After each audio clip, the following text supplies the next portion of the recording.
అసలు ఎంత మోసపోతున్నారో తెలుసా మీరు? ఆ పథకాల డబ్బులు ఎవరివి? మీవి. ప్రాజెక్టుల డబ్బులు అవి మీవే. ఈ బాధలన్నీ ఎవరివి? మీవే. పెన్షన్ల డబ్బులు అవి మీవే. మీ డబ్బులే మీకు ఇస్తున్నారు. బటన్ నొక్కడం వస్తే చాలా పరిపాలించేయవచ్చా? ఏంటి ఒక్కడూ రియాక్ట్ అవ్వట్లేదు? అదే ఓటు మాకేస్తే మీకు మాకు ఆగరా చెప్తున్నాగా.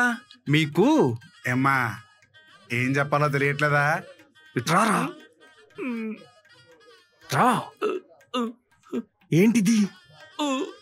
చంప మీద పచ్చబొట్టుగాని వేపించుకున్నావా? ఇక్కడ పచ్చబొట్టు పొడిపించుకుంటాడా అన్న? పచ్చపాటిని ఎత్తుతుంటే పిచ్చి కొట్టుడు కొడుతున్నారన్నా. అన్నా నువ్వైనా చూసి జాగ్రత్తగా మాట్లాడన్నా. అబద్ధాలు చెప్పావంటే నీకు పచ్చబొట్టేస్తారు. మీలో మీరు మాట్లాడుకోవడానికి మీటింగ్ ఎందుకురా? ఏమిస్తావు చెప్పు ముందు.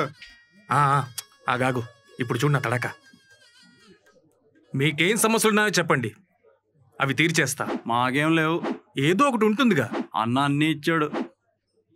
బడి డిజిటల్ స్కూళ్ళు. మరి పెన్షన్ డైరెక్ట్గా ఇంటికే, మీకులా కాదు. ఇంకా నువ్వు ఇస్తావనేవన్నీ మా అన్న ఆల్రెడీ ఇస్తున్నాడు. కానీ నేను ఇప్పుడు అడుగుతా, నువ్వు చెప్పు. అడుగు. భయమా? క్వశ్చన్ నెంబర్ 1, సంక్షేమ పథకాలు మంచివా కావా? కాదు. మరి మీరెందుకు ఇస్తామన్నారా? రెండోది, వాలంటీర్లు మంచోలా చెడ్డోలా? వాలంటీర్లు మంచోళ్లే, ఆ వ్యవస్థే చెడ్డది. అందుకేనా లెటర్ రాసి మరి క్యాన్సిల్ చేయించి మందిని చంపేశారు? మేం చేయలేదు అవి. మాకు తెలుసులేరా. సరే వాలంటీర్లే తప్పైతే మరి మీ వాడు ఎందుకు రా ఉద్యోగాల జీతాలు పెంచుతున్నాడు? వీడేంట్రా ఇలా తగులుకున్నాడు? చెప్పలేవా? ఇంకోటి అడగనా?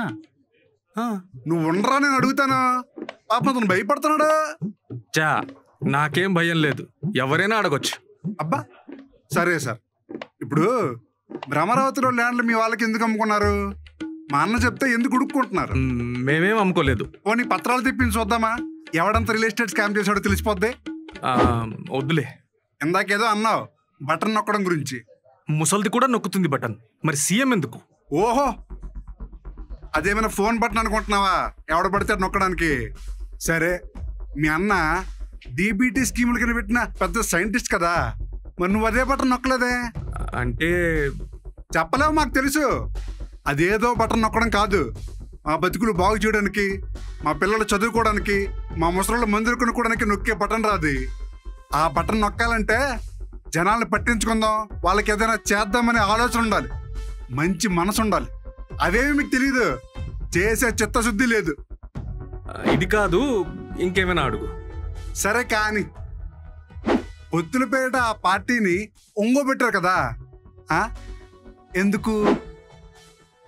ఓహో, ఆళ్ళ కొలుపులు ఎక్కడ ఎదిగిపోతారేమోనని భయమా? దగ్గర చేర్చుకొని ఆదరించాం. బా శబాష్ సార్, మీకే దిక్కు లేదు, జనం రారు, వాళ్ళని పక్కన పెట్టుకుని వాళ్ళ ఓట్లు కూడా గుర్తించుకుందామనే కదా. సరే సార్, ఇంకొక క్వశ్చన్ అడుగుతాను. ఈ ring road scam, skill scam ఉన్నాయి కదా, అవి నిజంగా చేశారంటారా? చేయలే. మరి సాక్ష్యాలు? అవి అబద్ధాలు. మీ హామీలాగా. అదేం లేదు. ఊరుకోవయ్యా, చెప్పేది ఎప్పుడు చేయరు, చేసే వాళ్ళని చూసి ఓరవలేరు. ఒంటరిగా పోటీ చేసే దమ్ము లేదు, జనాలకి మంచి చేసే ఉద్దేశం లేదు. ఇందాకేదో అన్నావు, మా డబ్బులా? అవును, అవి మా డబ్బులే. మరి మీరెందుకు ఇవ్వలేదు? మా బతుకులు ఎందుకు బాగా చేయలేదు? రే, మన డబ్బులు ఆలు తినొచ్చురా, మనం తినకూడదు. ఏంట్రా మీరు ఊరుకుంటూ ఉంటే? అయ్యో సారీ దొరా, మీ బొక్కలు మీకు చూపిస్తే మీకు నచ్చట్లేదా? సరే, ఆఖరి క్వశ్చన్, ప్రజలకు మంచి చేసేవాడిని ఏమంటారు? నాయకుడు అంటారు. ప్రజల ఆస్తులు తీసుకొని ఇష్టం వచ్చినట్లు అమ్ముకునేవాడిని మోసగాడు అంటారు. ఇప్పుడు మా ఆరోగ్యం కోసం, మా చదువుల కోసం, మా బ్రతుకులు బాగుపడడం కోసం, మా సుఖం కోసం ఇన్ని పథకాలు పెట్టిన మా జగనన్న మంచోడా, లేదా స్కాములు అని చెప్పి ప్రజల డబ్బులు మింగి అబద్ధాలు చెప్పి మీ బాబు మంచోడా? అదేం లేదు, అబద్ధాలు చెప్పినా మావాడే.